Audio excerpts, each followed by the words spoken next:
بسم اللہ الرحمن الرحیم۔ السلام علیکم ورحمۃ اللہ وبرکاتہ۔ عابد راجہ چینل کی طرف سے آج میں اپنے دوستوں کو دعائے تراویح بتاؤں گا۔ اس سے پہلے میں اپنے دوستوں سے گزارش کروں گا کہ ایک یتیم بچے کا گھر ہم نے شروع کرنا ہے، جس کے لیے ہمیں 7.5 لاکھ روپے کی ضرورت ہے۔ تقریباً ہمارے پاس 3 لاکھ روپیہ جمع ہو چکا ہے۔ آپ دوستوں سے تعاون کی اپیل ہے۔ یہ میرا واٹس ایپ نمبر ایزی پیسہ اور جائز کیش اسی نمبر پر موجود ہے۔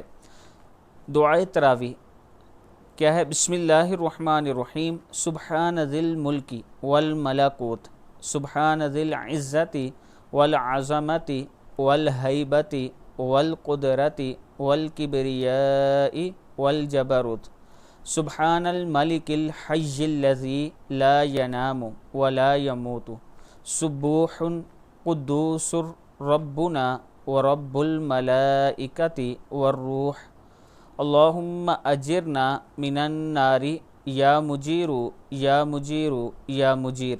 صدق اللہ العظیم۔ اللہ تعالی ہم سب کو اس پر عمل کرنے کی توفیق عطا فرمائے۔